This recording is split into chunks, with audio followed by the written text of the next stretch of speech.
Good day to you lovely people, it's David Anthony, the Creepy Bard, coming to you from the Rockefeller Museum here in Jerusalem. And behind me is a 16th century BC artifact from the land of Israel. This is Canaanite, and basically what you got here is this calf is not actually the idol, that is not the deity, that is the steed of the deity. The deity sits on top of it and rides it. And then this thing over here is the house for both the deity and the calf. Now, when it comes to the golden calf that the children of Israel made after Moses was late coming down the mountain, the rabbis say that the calf was not actually meant to be a replacement for God. It was meant to be a replacement for Moses. It was meant to be a sort of conduit between the children of Israel and God. And, well, things like that kind of help to corroborate that, because it shows that they had the same kind of idea that the Canaanites had, that the calf is not the deity itself, but rather the conduit for the deity. I'll see you further in the museum.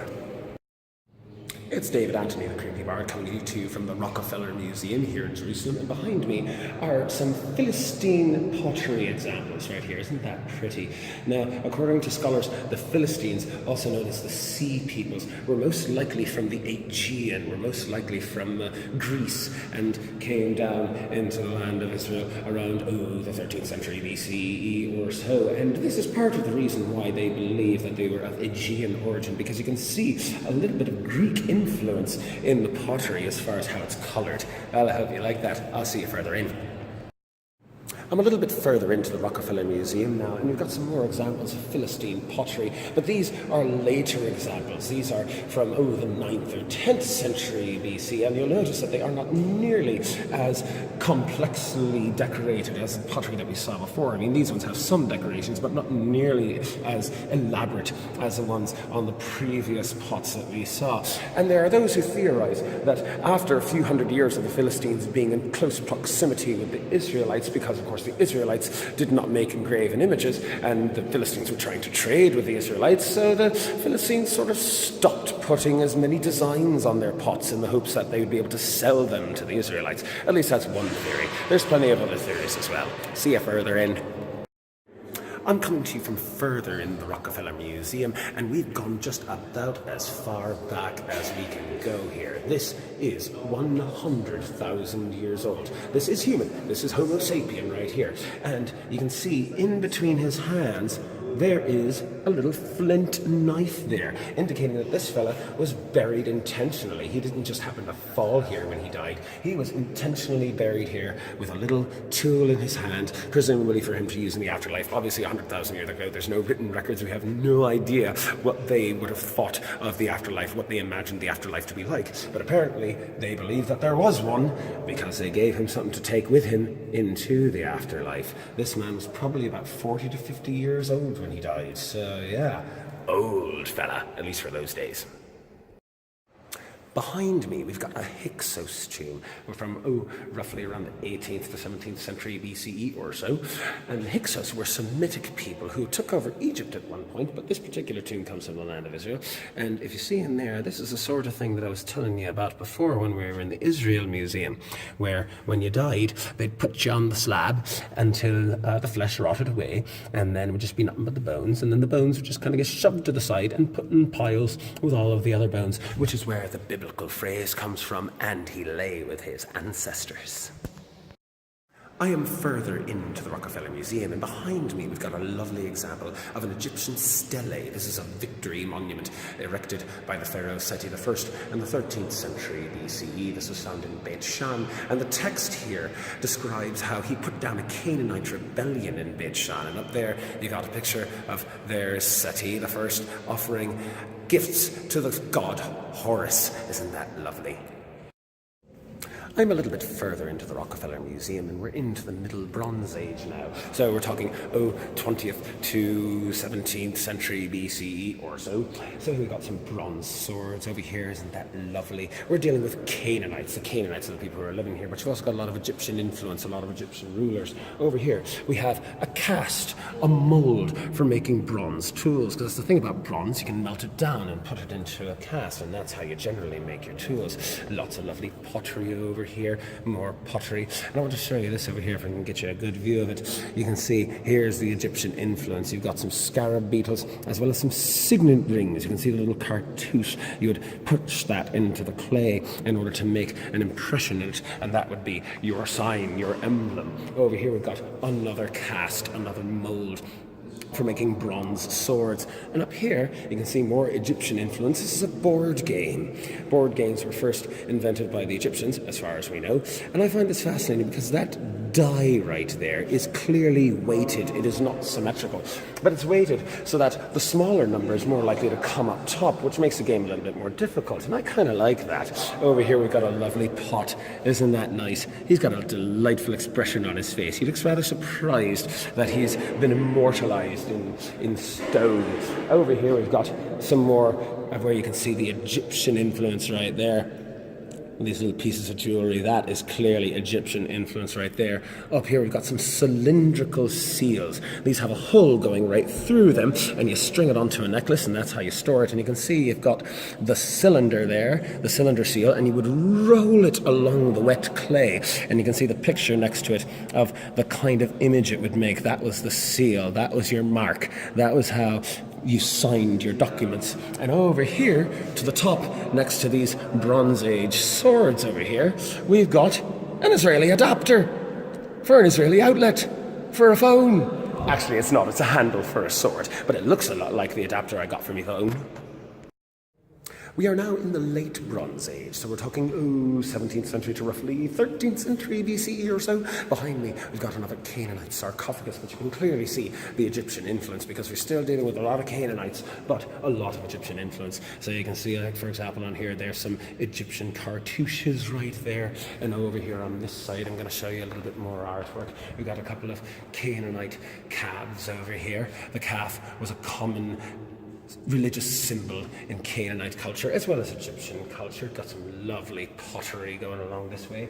Over here we've got some bronze weapons. This is more of a Canaanite design, but this is more of an Egyptian design with that curved edge there, and the outer edge, that is the sharp edge, and that is what is known as the mouth of the sword. Whenever you have a situation in the Bible where it says that they defeated their enemies lefi charev, by the mouth of the sword, that is what they're talking about right there. Here are some more bronze swords and knives and arrowheads and spearheads. Over here we've got some ancient pornography. I know that the scholars will tell you, oh, it's fertility symbols, it's religious, but come on, it's pornography. Everybody likes having pictures of naked ladies around, and that's what we've got right here. More of the Egyptian influence. There's the Eye of Horus over there. Isn't that pretty?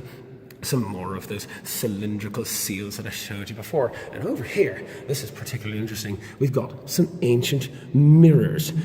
Now, those are kind of corroded now. They're made of copper. But back in the day, those would have been polished brightly so that you can actually see a reflection in them. Isn't that lovely? We have now progressed to the early Iron Age, so we're talking roughly the 13th century to roughly the 11th century BCE. So this is well into the Israelite period. We're talking early Israelite, just before the monarchy.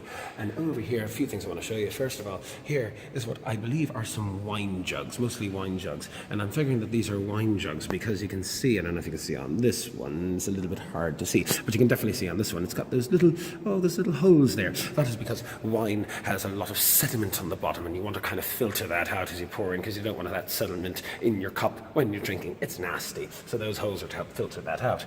Over here, we've got a small altar, most likely for burning incense. And you can see on the four corners of the altar, those are what would have been called the karnot hamizbeach, the horns of the altar. If you brought an animal sacrifice, you would put blood on the four horns of the altar, but the center of the altar would be for incense. Now I know what you're thinking, well, weren't you supposed to bring all of your sacrifices and your incense to the primary sanctuary, to the central sanctuary, which at the time of the judges would have been in Shiloh or Shiloh? And the answer is yes, but frankly, the prophets are constantly yelling at the children of Israel about how they're not doing what they're supposed to do. The prophets are constantly telling them, oh, you're bringing your incense on private altars. That's wrong, wrong, wrong, wrong. Don't do that.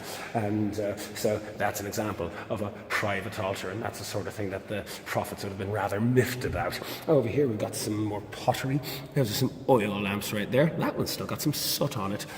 Up here, we got some little figurines. Now, these are most likely not idols. These are most likely toys. These are toys for children. Aren't they cute? Aren't they adorable? Now, these, on the other hand, let's be honest, these are idols. You can see they're grabbing their breasts there, which is a clear symbol of fertility. Those are fertility goddesses, most likely Asherah. And again, I know what you're thinking. Oh, Israelites, I thought that these people were holy and worship the one God of Israel. Well, yeah, except if you read the Bible, the prophets are constantly yelling at the children of Israel, stop worshipping Asherah, stop worshipping these other gods. But did they listen? No. At this point, by the way, we are in the later Iron Age, so we're talking, roughly 11th century to roughly 6th century BCE. So this is well into the period of the monarchy. This is all 100% Israelite. This is all Israelite stuff right here. And over here, I want to show you one other thing. Here we've got some jug handles, some clay jug handles. And on each of these, you've got a little seal, and that is Hebrew. So this is definitely within the era of the monarchy. Those are Hebrew seals there. We got some more jug handles here with some more seals there. Those are all in Hebrew right there. Lovely pretty ones. And here we've got some actual seals, the seals themselves. And the seals are tiny, tiny, tiny, tiny, so you can barely see them, but they have very, very helpfully put little photographs next to them, showing you a little bit bigger of what the seals are. And all that's in Hebrew. Here we've got a little piece right here, a piece of pottery with some Hebrew on it. And I would love to be able to tell you what all of these things say, but it is an ancient Hebrew, not modern Hebrew script. And yeah, I can't read ancient Hebrew. If it was modern Hebrew, I could tell you what it says. But it's ancient, and I can't read that. We have now moved on to the Hellenistic period, so we're talking roughly 4th century to roughly 1st century BC. And over here we've got some lovely oil lamps right here. Some of these are made of clay, some of them are made of iron. Aren't they pretty? There's one with a lot of wicks on it. That's when you have a party and you want to have a lot of light for that. And these ones still have some soot on them. Down here we've got some more jug handles like we saw before. Each one's got the little seal on the handle so you know who the jug belongs to. Except now we're dealing with the Hellenistic period, so it's not Hebrew anymore. Now it's in Greek. There, that is. Isn't that pretty? And if we go over here, there's some ossuaries I want to show you. Remember the ossuaries, right? We saw some of those in the Israel Museum. So here we've got some more of them. Bone boxes. These are some ossuaries. And because we are dealing with a Hellenistic period, over here, this one's labelled. It's got his name right there, but it's in Greek because, again, of the Hellenistic period. It got all the Greek influence. But this is still the land of Israel, and so not everybody goes with the Greek. Some people still go the old ways, and this one is in Hebrew. This is Shalom, son of someone. It's kind of hard to read because, A, it's an older version of the script, and it's a little bit worn because ancient. I'm a little bit further into the museum and I've got some things I want to show you. They're really tiny, so I'm not sure if you'll be able to see them, but I really want to try. Over here, we've got some coins from ancient Israel. That one right there, you can see the picture next to it, but the actual coin is right there. This is from the Hasmonean period. I believe that is a coin of Alexander Yanai. Over here, we've got some more coins from the Hasmonean period. If you can get a look at that, it's kind of hard to see, but there they are, the tiny little things right there. Over here, we've got some coins from the Bar Kokhba revolt. This is a third Jewish revolt, and you can see on that one over there, yes, that one right there, that one's got an image of the temple on the front of it. Over here above it, we've got another one. If you can see it, there it is, with an image of a lyre, with an image of a kinnor on it. And over here we've got some more from the first Jewish revolt. This is under the Zealots. And up here, if you can get a look at it with a light, there you go. That one right there, that is from the first Jewish revolt. It's in the far corner, this corner, that one right there. That is from the first Jewish revolt. And that particular coin is what the Israeli government decided to use as their inspiration when they made the modern shekel. We have now moved to the Roman period, and over here we've got from the 3rd century or so. This is a menorah that would have been on the wall of a synagogue in the 3rd century. This one comes from somewhere near Hebron or so. We've got another one here there you have another example of the menorah. This one's got a little bit of damage to it, but you can see the menorah right there. Over here on this side, we've seen this before. This is a lintel for a holy ark. There you have the conch under there, we've seen that before, and here you have lions on either side, the Lion of Judah. That is a very common motif in Jewish art. So there's the top of a holy ark where you would have had the Sefer Torah. This one comes from a synagogue near Tzfat, again from the Roman period around the 3rd century or so. Here we have a modern semi-reconstruction of what such a synagogue would have looked like. You can see the pillars inside. I hope you remember all that from the synagogue in Chorazin that we visited before. Again, this is all stuff that we've seen before. And over here, because I can't get enough of mosaics, I love mosaics, here is a mosaic from a 5th century synagogue in Usifia. This is in the north near the Carmel, and there you have the Hebrew Shalom al Yisrael. This would have been on the floor. But again, we are dealing with the Roman period. So over here, we've got some very clearly Greco-Roman imagery right here. So you've got this mixture of Hebrew over here, but Greco-Roman images over here. Because cultural mixing, it's a thing. We are now in the Byzantine period here, so we're going to start seeing a lot of Christian imagery. So here, for example, we've got a couple of jugs over there. That's Greek right there. That's Greek writing on that jug. And because, of course, the Byzantines, they considered themselves to be Roman, but culturally, they were Greek. They spoke Greek. So there's an oil lamp there with some Greek writing on it, more Greek. And these ones have got some crosses on them. There you've got some oil lamps. Bring it over to the other side, you can see a little bit better. Some oil lamps with some crosses. There is a much even older form of the cross.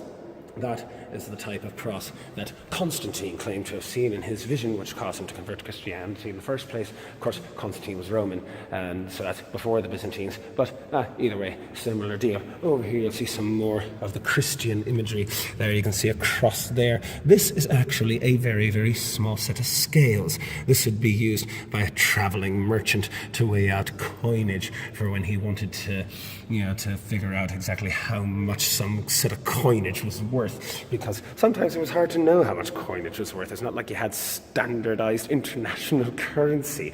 But that being said, we are still in the land of Israel, and so there are still Jews here. And so, for example, there you have a menorah right there. Isn't that pretty?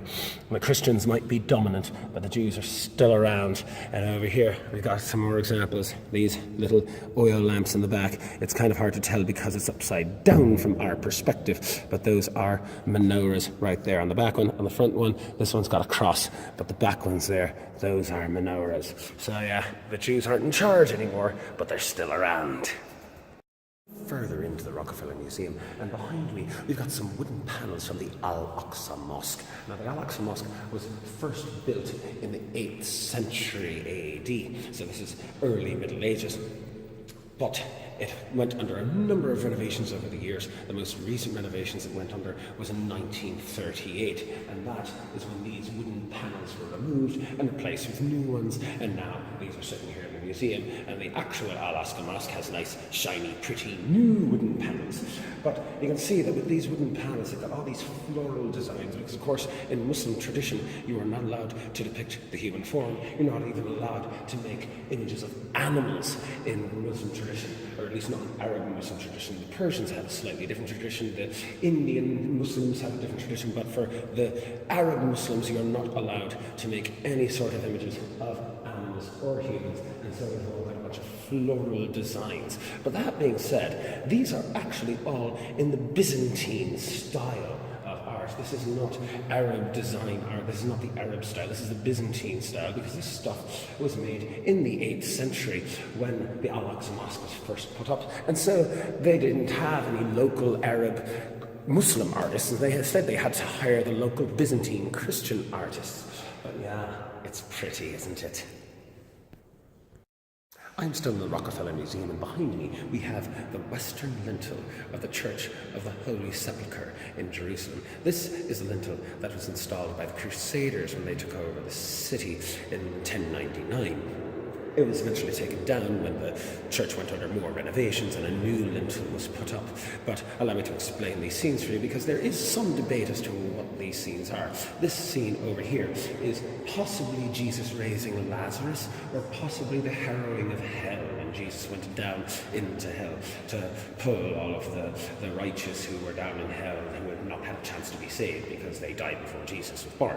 Over here, we've got either the imploring of Martha and Mary when Martha and Mary went to Jesus and said, "Oh, we want to be a part of your whole thingy," or it might be Jesus appearing to Mary and the disciples after the resurrection. Again, scholars aren't 100% sure. This one is almost certainly Jesus giving instructions to his disciples concerning the Last Supper. This part in the middle is a bit damaged, so it's even more difficult to figure out what it is. It might be Jesus entering into the gates of Jerusalem, or it might be Jesus driving the money changers out of the temple. We're not really sure.